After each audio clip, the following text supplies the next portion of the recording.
प्रेम सदैव आनंदित है। मैंने सुना है एक बहुत पुराना वृक्ष था, आकाश में सम्राट की तरह उसके हाथ फैले हुए थे। उस पर फूल आते थे तो दूर दूर से पक्षी सुगंध लेने आते। उस पर फल लगते थे तो तितलियां उड़ती। उसकी छाया, उसके फैले हाथ, हवाओं में उसका वह खड़ा हुआ रूप आकाश में बड़ा सुंदर था। एक छोटा बच्चा उसकी छाया में रोज खेलने आता था और उस बड़े वृक्ष को उस छोटे बच्चे से प्रेम हो गया। बड़ों को छोटों से प्रेम हो सकता है अगर बड़ों को पता न हो कि हम बड़े हैं। वृक्ष को कोई पता नहीं था कि मैं बड़ा हूँ, यह पता सिर्फ आदमी को होता है, इसलिए उसका प्रेम हो गया। अहंकार हमेशा अपनों से बड़े को प्रेम करने की कोशिश करता है। अहंकार हमेशा अपनों से बड़ों से संबंध जोड़ता है। प्रेम के लिए कोई छोटा बड़ा नहीं, जो आ जाए उसी से संबंध जुड़ जाता है। वह एक छोटा सा बच्चा खेलता था उस वृक्ष के पास। उस वृक्ष का उससे प्रेम हो गया, लेकिन वृक्ष की शाखाएं ऊपर थी, बच्चा छोटा था, तो वृक्ष अपनी शाखाएं उसके लिए नीचे झुकाता ताकि वह फल तोड़ सके, फूल तोड़ सके। प्रेम हमेशा झुकने को राजी है, अहंकार कभी भी झुकने को राजी नहीं है। अहंकार के पास जाएंगे तो अहंकार के हाथ और ऊपर उठ जाएंगे ताकि आप उन्हें छू न सकें, क्योंकि जिसे छू लिया जाए वह छोटा आदमी है, जिसे न छुआ जा सके दूर सिंहासन पर दिल्ली में हो वह बड़ा आदमी है। वह वृक्ष की शाखाएं नीचे झुक आती जब वह बच्चा खेलता हुआ आता, और जब बच्चा उसके फूल तोड़ देता तो वह वृक्ष बहुत खुश होता, उसके प्राण आनंद से भर जाते।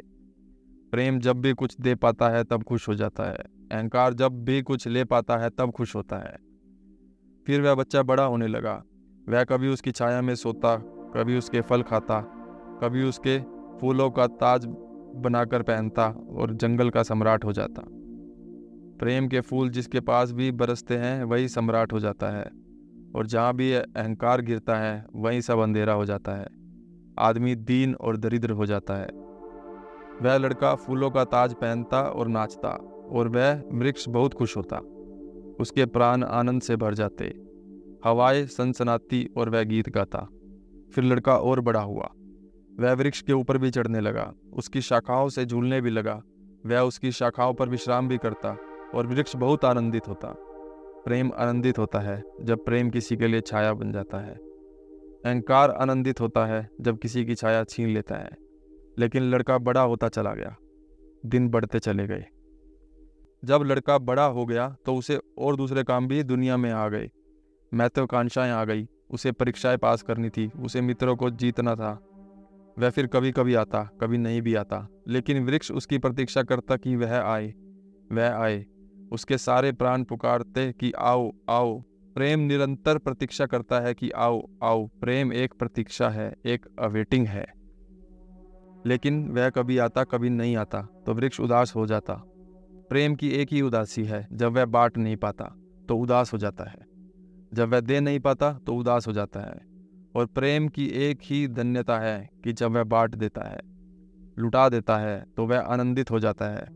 और फिर लड़का और बड़ा होता चला गया और वृक्ष के पास आने के दिन कम होते चले गए। जो आदमी जितना बड़ा होता चला जाता है, महत्वाकांक्षा के जगत में प्रेम के निकट आने की सुविधा उतनी ही कम होती चली जाती है। उस लड़के की एम्बिशन, महत्वाकांक्षा बढ़ रही थी। कहाँ वृक्ष, कहाँ जाना। फिर एक दिन वहां से निकलता था तो वृक्ष ने उसे कहा, सुनो। हवाओं में उसकी आवाज गूंजी कि सुनो, तुम आते नहीं, मैं प्रतीक्षा करता हूँ, मैं तुम्हारे लिए प्रतीक्षा करता हूँ, राह देखता हूँ, बाट जोता हूँ। उस लड़के ने कहा, क्या है तुम्हारे पास जो मैं आऊँ? मुझे रुपए चाहिए। हमेशा अहंकार पूछता है कि क्या है तुम्हारे पास जो मैं आऊँ। अहंकार मांगता है कि कुछ हो तो मैं आऊँ, न कुछ हो तो आने की कोई जरूरत नहीं। अहंकार एक प्रयोजन है, एक पर्पज है। प्रयोजन पूरा होता हो तो मैं आऊँ, अगर कोई प्रयोजन न हो तो आने की क्या जरूरत है। और प्रेम निष्प्रयोजन है, प्रेम का कोई प्रयोजन नहीं। प्रेम अपने में ही अपना प्रयोजन है, वह बिल्कुल पर्पजलेस है। वृक्ष तो चौंक गया। उसने कहा कि तुम तभी आओगे जब मैं कुछ तुम्हें दे सकूं। मैं तुम्हें सब दे सकता हूं, क्योंकि प्रेम कुछ भी रोकना नहीं चाहता। जो रोक ले वह प्रेम नहीं है, अहंकार रोकता है। प्रेम तो बेशर्त दे देता है, लेकिन रुपए मेरे पास नहीं है। ये रुपए तो सिर्फ आदमी की इजाद है, वृक्षों ने यह बीमारी नहीं पाली है। उस वृक्ष ने कहा, इसलिए तो हम इतने आनंदित होते हैं, इतने फूल खिलते हैं, इतने फल लगते हैं, इतनी बड़ी छाया होती है, हम इतना नाचते हैं आकाश में, हम इतने गीत गाते हैं, पक्षी हम पर आते हैं और संगीत का कलरव करते हैं, क्योंकि हमारे पास रुपए नहीं है। जिस दिन हमारे पास भी रुपए हो जाएंगे, हम भी आदमी जैसे दीनहीन मंदिरों में बैठकर सुनेंगे कि शांति कैसे पाई जाए, प्रेम कैसे पाया जाए। नहीं नहीं, हमारे पास रुपए नहीं है। तो उसने कहा, फिर मैं क्या आऊँ तुम्हारे पास? जहाँ रुपए हैं मुझे वहाँ जाना पड़ेगा। मुझे रुपयों की ज़रूरत है। अहंकार रुपया मांगता है, क्योंकि रुपया शक्ति है, अहंकार शक्ति मांगता है। उस वृक्ष ने बहुत सोचा, फिर उसे ख्याल आया, तो तुम एक काम करो, मेरे सारे फलों को तोड़कर ले जाओ और बेच दो, तो शायद रुपए मिल जाएं। और लड़के को भी ख्याल आया, वह चढ़ा और उसने सारे फल तोड़ डाले, कच्चे भी गिरा डाले, शाखाएं भी टूटी, पत्ते भी टूटे, लेकिन वृक्ष बहुत खुश हुआ, बहुत आनंदित हुआ। टूटकर भी प्रेम आनंदित होता है। अहंकार पाकर भी आनंदित नहीं होता, पाकर भी दुखी होता है। और उस लड़के ने तो धन्यवाद भी नहीं दिया पीछे लौटकर, लेकिन उस वृक्ष को पता भी नहीं चला। उसे तो धन्यवाद मिल गया इसी में कि उसने उसके प्रेम को स्वीकार किया और उसके फलों को ले गया और बाजार में बेचा। लेकिन फिर वह बहुत दिनों तक नहीं आया। उसके पास रुपए थे और रुपयों से रुपया पैदा करने की वह कोशिश करने में लग गया था। वह भूल गया, वर्ष बीत गए और वृक्ष उदास है और उसके प्राणों में रस बह रहा है कि वह आए उसका प्रेमी और उसके रस को ले जाए। जैसे किसी माँ के स्तन में दूध भरा हो और उसका बेटा खो गया हो और उसके सारे प्राण तड़प रहे हो कि उसका बेटा कहाँ है, जिसे वह खोजे, जो उसे हल्का कर दे, निर्भर कर दे। ऐसे उस वृक्ष के प्राण पीड़ित होने लगे कि वह आए आए आए। उसकी सारी आवाज़ यही गूंजने लगी कि आओ। बहुत दिन के बाद वह आया। अब वह लड़का तो प्रौढ़ हो गया था। वृक्ष ने उससे कहा कि आओ मेरे पास, मेरे आलिंगन में आओ। उसने कहा, छोड़ो यह बकवास, ये बचपन की बातें हैं। अहंकार प्रेम को पागलपन समझता है, बचपन की बातें समझता है। उस वृक्ष ने कहा, आओ मेरी डालियों से झूलो, नाचो। उसने कहा, छोड़ो ये फिजूल की बातें, मुझे एक मकान बनाना है। मकान दे सकते हो तुम? वृक्ष ने कहा, मकान? हम तो बिना मकान के ही रहते हैं। मकान में तो सिर्फ आदमी रहता है, दुनिया में और कोई मकान में नहीं रहता, सिर्फ आदमी रहता है। सो देखते हो आदमी की हालत, मकान में रहने वाले आदमी की हालत। उसके मकान जितने बड़े हो जाते हैं, आदमी उतना छोटा होता चला जाता है। हम तो बिना मकान के रहते हैं। लेकिन एक बात हो सकती है कि तुम मेरी शाखाओं को काट कर ले जाओ तो शायद तुम मकान बना लो। और वह प्रौढ़ कुल्हाड़ी लेकर आ गया और उसने वृक्ष की शाखाएं काट डाली। वृक्ष एक ठूंठ रह गया, नंगा, लेकिन वृक्ष बहुत आनंदित था।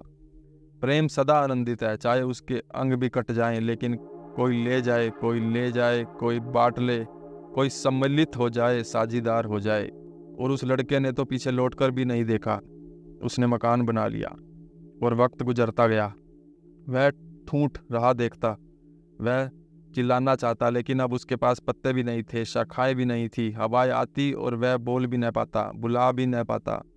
लेकिन उसके प्राणों में तो एक ही गूंज थी कि आओ आओ। और बहुत दिन बीत गए। तब वह बूढ़ा आदमी हो गया था। वह निकल रहा था पास से, वृक्ष के पास आकर खड़ा हो गया। तो वृक्ष ने पूछा, क्या कर सकता हूँ मैं तुम्हारे लिए? तुम बहुत दिनों बाद आए। उसने कहा, तुम क्या कर सकोगे? मुझे दूर देश जाना है धन कमाने के लिए, मुझे एक नाव की ज़रूरत है। तो उसने कहा, तुम मुझे काट लो तो मेरी इस पीड़ से नाव बन जाएगी और मैं बहुत धन्य हो जाऊंगा कि मैं तुम्हारी नाव बन सकूं और तुम्हें दूसरे देश ले जा सकूं। लेकिन तुम जल्दी लौट आना और सकुशल लौट आना, मैं तुम्हारी प्रतीक्षा करूंगा। और उसने आरे से उस वृक्ष को काट डाला। तब वह एक छोटा सा ठूंठ रह गया और वह दूर यात्रा पर निकल गया। और वह ठूंठ भी प्रतीक्षा करता रहा कि वह आए। लेकिन अब उसके पास कुछ भी नहीं है देने को। शायद वह नहीं आएगा, क्योंकि अहंकार वहीं आता है जहाँ कुछ पाने को हो। अहंकार वहाँ नहीं जाता जहाँ कुछ पाने को नहीं है। मैं उस ठूंठ के पास एक रात मेहमान हुआ था। तो वह ठूंठ मुझसे बोला कि वह मेरा मित्र अब तक नहीं आया और मुझे बहुत पीड़ा होती है कि कहीं नाव डूब न गई हो, कहीं वह भटक न गया हो, कहीं दूर किसी किनारे पर विदेश में कहीं भूल न गया हो, कहीं वह डूब न गया हो, कहीं वह समाप्त ना हो गया हो। एक खबर भर कोई मुझे ला दे, अब मैं मरने के करीब हूँ। एक खबर भर आ जाए कि वह सकुशल है, फिर कोई बात नहीं, फिर सब ठीक है। अब तो मेरे पास देने को कुछ भी नहीं है, इसलिए बुलाऊं भी तो शायद वह नहीं आएगा, क्योंकि वह लेने की ही भाषा समझता है। अहंकार लेने की भाषा समझता है, प्रेम देने की भाषा है। इससे ज़्यादा और मैं कुछ नहीं कहूँगा। जीवन एक ऐसा वृक्ष बन जाए और उस वृक्ष की शाखाएं अनंत तक फैल जाएं, सब उसकी छाया में हो और सब तक उसकी बाहें फैल जाएं, तो पता चल सकता है कि प्रेम क्या है।